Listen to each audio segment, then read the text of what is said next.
dele la bienvenida a nuestro Es lamentable. segundo invitado. Bueno, vamos a darle la bienvenida al doctor Jofre Campaña, fundador de Goberna y Derecho. Como siempre es un placer conversar con usted, doctor, y que nos ilustre también en muchos temas políticos.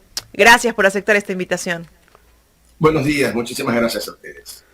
Doctor, muchísimas gracias por acompañarnos aquí a través de Ecuador en directo.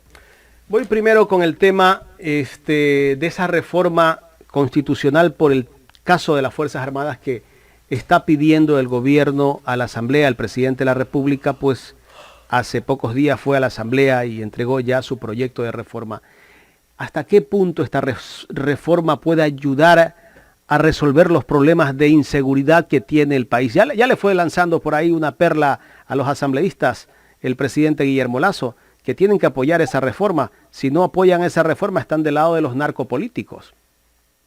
Claro, bueno, aquí hay dos elementos que considerar, ¿no? El primero, el elemento o el escenario político, estrictamente, político o politiquero. Y segundo, el escenario de fondo. Sobre lo primero, el presidente hizo un show, ir con su gabinete, gente, todo el mundo sabe que es gente pagada, ¿no? Ir con gente a la asamblea casi a arrasar para presentar un proyecto, un acto demagógico, ¿no? Muchos comentaristas han aplaudido que esto puso de rodillas a la asamblea, etcétera, etcétera. Creo que no hay nada de eso, nada parecido. Un acto simplemente de política de barrio, por así decirlo. Pero eso no es lo importante es lo de fondo. Entonces, en lo de fondo, ¿qué es lo que tenemos? El proyecto busca que efectivamente Fuerzas Armadas puedan ayudar en el combate al crimen organizado, y dentro del crimen organizado entiéndase el narcotráfico. ¿Bien? Visto así, veamos escenarios en otros países. México, por ejemplo. En México, Fuerzas Armadas están en condiciones de apoyar a la policía en este combate contra este flagelo de la humanidad. Sin embargo, ¿ha sido la solución para el problema mexicano? La respuesta es no. Al contrario, en un momento dado, eso ha permitido una escalada de violencia. En el Ecuador, regresemos al país, en el Ecuador hemos tenido varios estados de excepción en los últimos meses y años. Y la pregunta es, ¿esa presencia permanente de Fuerzas Armadas ha permitido resolver el problema durante los estados de excepción? Y la respuesta evidentemente es que no. Entonces, se piensa que con esto se resuelve de fondo un problema muy grave, ciertamente. Yo creo que no. Yo creo personalmente que la solución es esa. Yo creo que lo que aquí tenemos que hacer es propiciar el mejoramiento de la policía. No solamente, no hablemos de depuración, porque hay infiltrados en todas las entidades y en todos los tiempos. Es decir, no es solamente un caso de depuración. Depuración sí, pero no es lo único. El tema es la profesionalización de la Policía Nacional. Un nuevo concepto que permita hacerlos mejor pagados, mejor atendidos. La policía tiene enormes problemas, falta de armamento, falta de municiones, ataduras ciertamente por parte de ciertos jueces o ciertos fiscales que no obran bien y que causan estupor en la sociedad. De otro paso, excesos policiales también es cierto. Entonces yo creo que lo que engloba lo que el país necesita es profesionalizar a la fuerza pública. Yo no creo que la solución está en traer militares a la calle permanente. No creo que se pueda dar una coordinación, armonía, etcétera, entre dos cuerpos militares y policiales totalmente distintos. No es lo mismo tener a un general recibiendo órdenes de un coronel de la policía o a un jefe de un distrito policial de una ciudad X dándole órdenes a los militares. Eso al final genera problemas de egos y de las propias diferencias que tienen estas dos instituciones. Entonces, me parece que la solución no va por allí. Y de otra parte, aún cuando este fuera una decisión ya definitiva, y si la Asamblea diera, entonces no es un tema que se va a resolver en 30, 90, 120 días ni un año siquiera. Esto va a tomar varios años y por tanto creo que esos varios años, en lugar de desperdiciarlos de la forma como se lo está haciendo, bien servirían para profesionalizar a la policía, dotarle de armamento, dotar a las familias de los policías de mejores condiciones de vida, ofrecerles una real garantía de que al hacer bien su trabajo no van a tener implicaciones legales posteriores, y todo eso es de forma relativamente rápida de lograr. Entonces creo que el problema no está, la solución no está en este envío de un proyecto de reforma constitucional a la Asamblea Nacional. Yo creería que también se debe sumar allí la depuración a la policía y, ¿por qué no, también Eso, a las Fuerzas Armadas? no, de hecho mencioné lo de la depuración, eso es importante, y por eso decía, están infiltrados en muchas partes. Es decir, no es solamente depuración en policía o Fuerzas Armadas, depuración en el sector público, en las entidades administrativas. El narcotráfico ha penetrado muchas estructuras sociales, el tejido social ha penetrado. Entonces la depuración evidentemente tiene que darse con prioridad en la policía, sí, pero no es suficiente. ¿Qué quiero decir? Depuren mañana a la policía y seguiremos teniendo los mismos problemas que tenemos el día de hoy. No es suficiente, es necesario sí, pero no es suficiente. Correcto, doctor. Ahora, el presidente de la República hace pocos días, él mandó otra perla también, pero esta vez fue a todo el pueblo ecuatoriano. Y le pregunto a usted, ¿usted apoya la consulta? Bueno, yo creo que antes de tomar una decisión sobre apoyar o no la consulta, hay que entender la consulta. Correcto. Bueno, Pero la posición del presidente de la República es: quien esté en contra de su consulta es narcodelincuente. O sea, las personas que no comulgan con la consulta es un narcodelincuente. vamos nuevamente a los aspectos de forma y a los aspectos de fondo. En los aspectos de forma me parece muy grave para el debate nacional de temas tan importantes que desde el gobierno nacional se lance esta barbaridad. Para mí es más que una perla, es una barbaridad. Es decir, si alguien mañana, en mi caso, critico algunas de las preguntas de la consulta, es porque estoy a favor de los narcos o del narcotráfico. Eso es una barbaridad, pues, lo que ha dicho el presidente. Es inaceptable desde todo punto de vista. Y ya le han contestado con mucho acierto. Algunas personas le han dicho, entonces, como lo que se plantea, por ejemplo, en el tema de la extradición, no toca a violadores, significa que el presidente es pro violadores. Ese debate no es serio, no es serio. Y por tanto, en lo formal, yo creo que el gobierno comete un error muy grande, porque él no está tratando pues con chiquillos, él está tratando con una sociedad que está viviendo el flagelo del narcotráfico, que está viviendo el flagelo de la inseguridad, y es una sociedad que quiere un debate serio sobre si conviene o no conviene votar sí o votar no ante una pregunta del presidente. Y yo creo que la gente en general va a rechazar, va a sentir repugnancia por esta forma tan burda de llevar el debate político que lo propicia el gobierno nacional. Entonces, de entrada le digo, terrible la postura del presidente de tratar a quienes no están a favor de la consulta como pronarcos. Esa es una barbaridad. Y lo segundo, en el tema de fondo, mire, yo me he tomado la molestia de leer en detalle, de estudiar el decreto ejecutivo 607, que contiene las preguntas y los anexos. Y debo decirle, desde mi óptica de profesional en materia jurídica como soy, es decir, lejos de favores, afectos, desafectos, simplemente una revisión objetiva del decreto como tal, creo que es un decreto muy mal estructurado. Creo que hay errores muy graves, muy graves. No solamente desde el punto de vista de la técnica jurídica como tal, sino que hay contradicciones que van a tornar en algún caso absolutamente inviable la consulta en el evento de que prosperara el sí.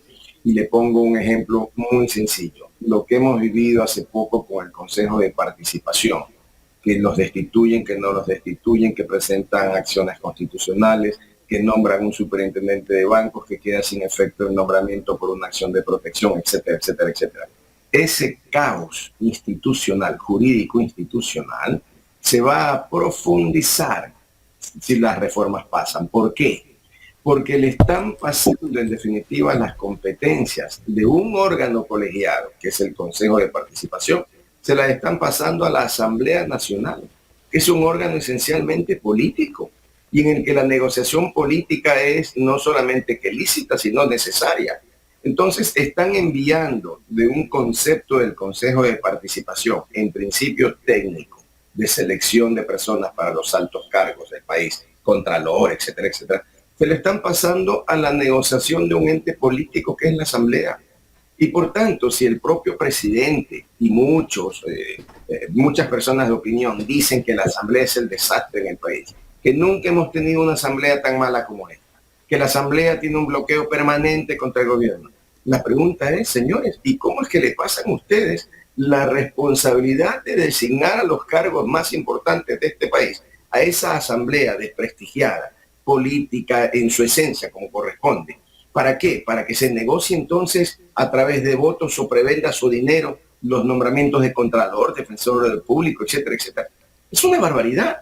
Y luego, en la conformación misma de las preguntas, se plantea, por ejemplo, que se estructuren comisiones técnicas de selección, que se integran con 9 miembros, 5 miembros de las funciones del Estado, 2 ciudadanos que se anotan y que se sortean, es decir, ahí puede haber cualquier persona, y 2 delegados de universidades, de aquellas que el órgano que administra las universidades y que regenta las elige. Es decir, mañana eligen a la Universidad de Santa Elena, a la de Babahoyo y a la de Chimborazo, y las 3 ponen 2 delegados. Pues bien, esta comisión técnica que se integra con 9 miembros es la que tiene que calificar a los candidatos a los diferentes cargos. Y dice en el proyecto que se hará en orden de sus méritos y habrá una prelación, es decir, primer lugar, segundo lugar, tercer lugar en puntaje.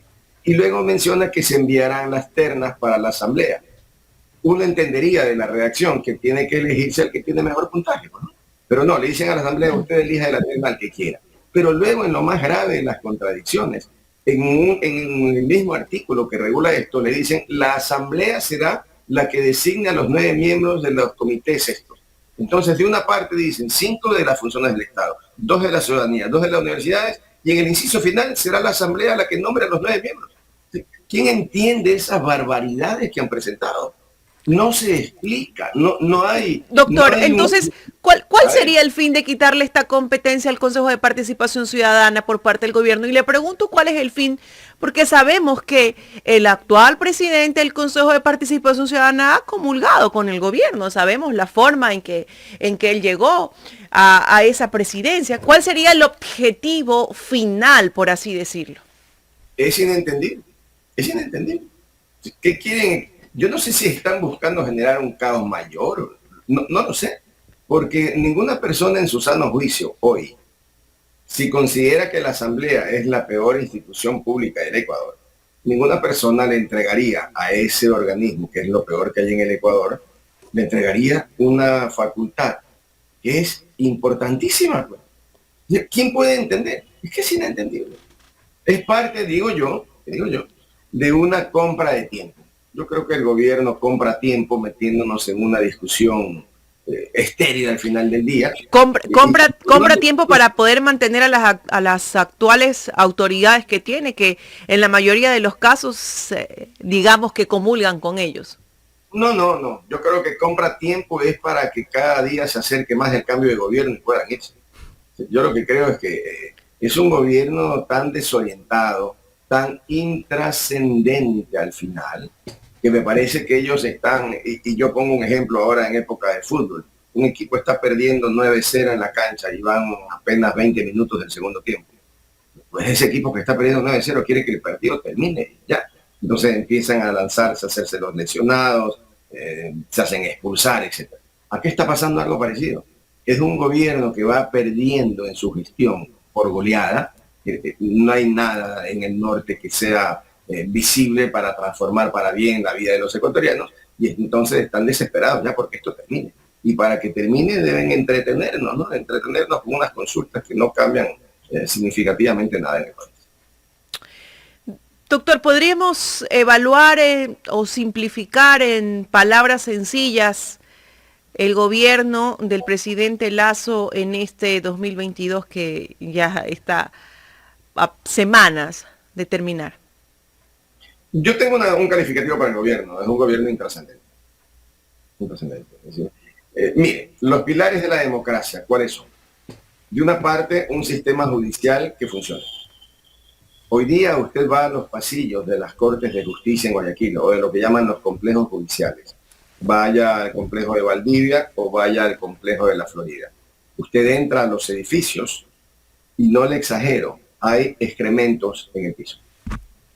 Usted entra y en ocasiones usted entra pues leyendo algún papel, conversando con alguien, y hay gente allí que le dice, doctor, cuidado, pisa, mire. Excrementos en el piso.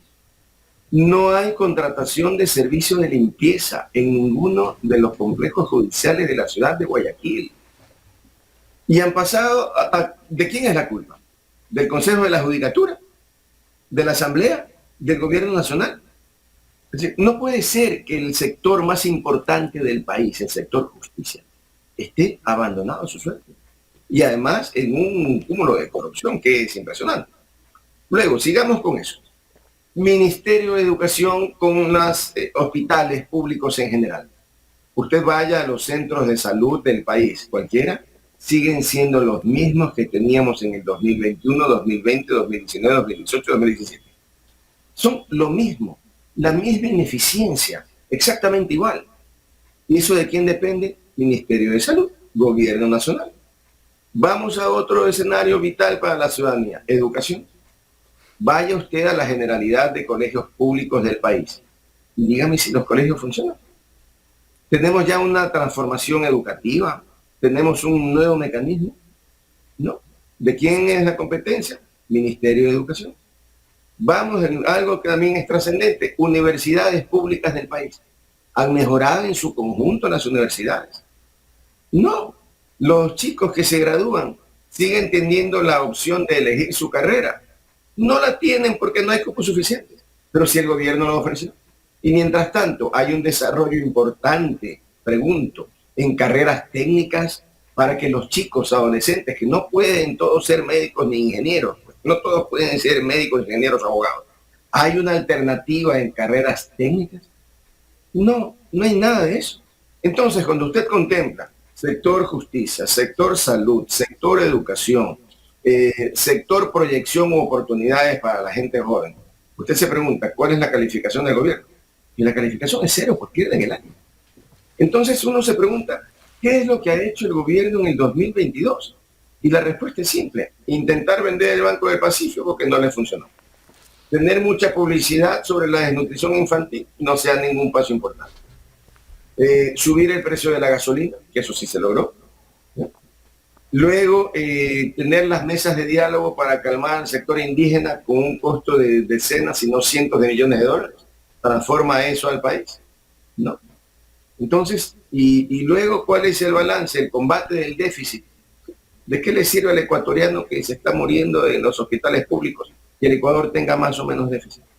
¿No? Entonces, desgraciadamente, el balance de la gestión de gobierno es negativo. Y ya como la cereza del pastel, pues la reforma política que se plantea, una reforma que no reforma nada. Entonces me parece que desgraciadamente el balance es absolutamente negativo. Doctor, finalmente me gustaría que nos dé su criterio sobre la situación que existe entre el Consejo de Participación Ciudadana y Control Social y la Asamblea Nacional, esa pugna de poderes. ¿Usted cree que alguien está detrás de todo esto? Tal vez podría ser el Poder Ejecutivo o no. Bueno, yo creo que cuando se producen estos escenarios hay que preguntarse a quién le conviene la pugna. Yo creo que la pugna no le conviene a la Asamblea, yo creo que la pugna no le conviene al Consejo de Participación. ¿A quién le conviene entonces?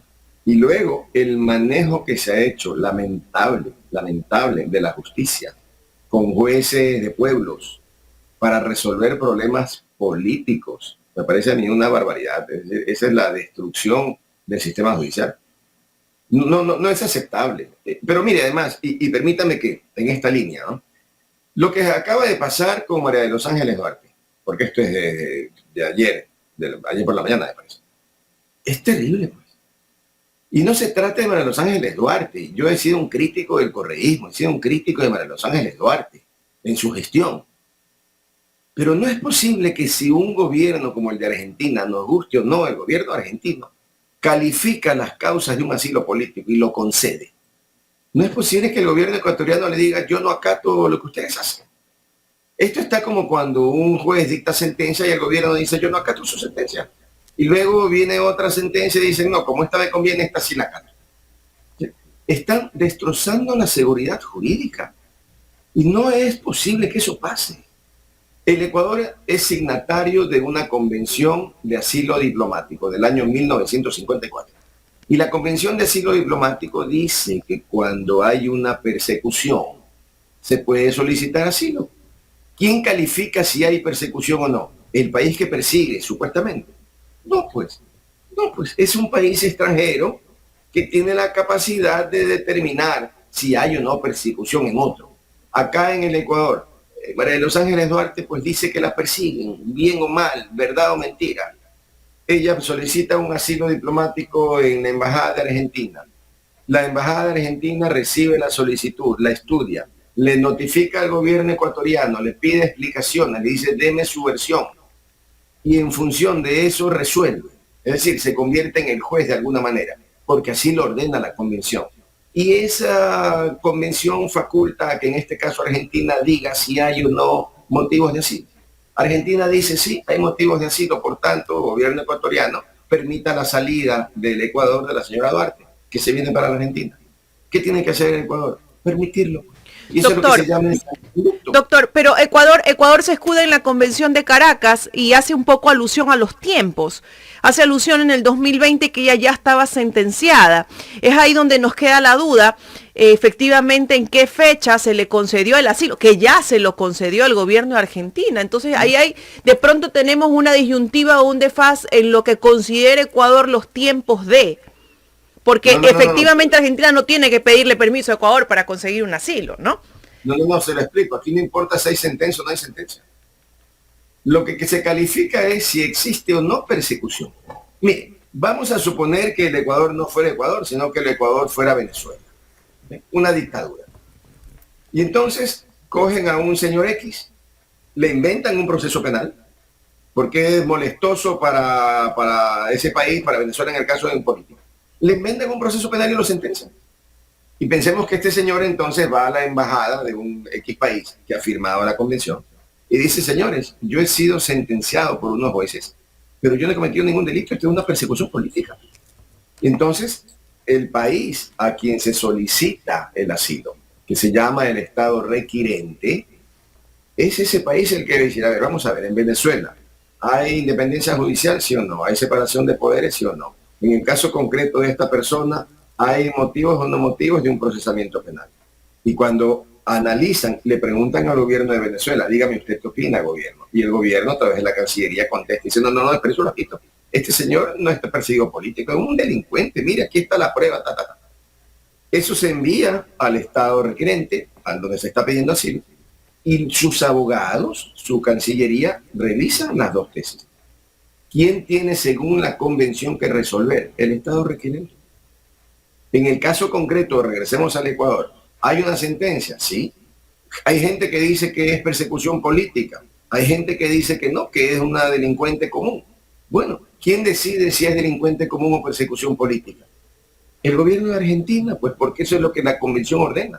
Por tanto, no es correcto aquello de que si hay sentencia, no hay sentencia, los tiempos, absolutamente no. La convención es clarísima. Es uno de los textos normativos más claros que existe y por eso no se ha modificado desde 1954 y funciona entre todos los países que han firmado la convención. Por tanto, la postura del Ecuador es absolutamente equivocada, rompe con la seguridad jurídica y además deja al Estado ecuatoriano en una situación lamentable en el concierto internacional entre los países que son signatarios de la convención. Doctor, queremos agradecerle por haber aceptado conversar con nosotros aquí en Ecuador en Directo. A ustedes, muchísimas gracias. Un gusto siempre. Gracias al doctor Jofre Campaña, fundador de Goberna y Derecho. Hemos hablado de varios temas de coyuntura política. La última parte me parece interesante lo que dice el doctor Jofre Campaña, el análisis que hace con respecto al no otorgamiento del salvoconducto para que la ex ministra de Transporte pueda viajar a Argentina, María ya a de la los ciudad de Ángeles Argentina. Duarte pueda viajar a Argentina. Eso es terrible y eso hay que seguirlo debatiendo.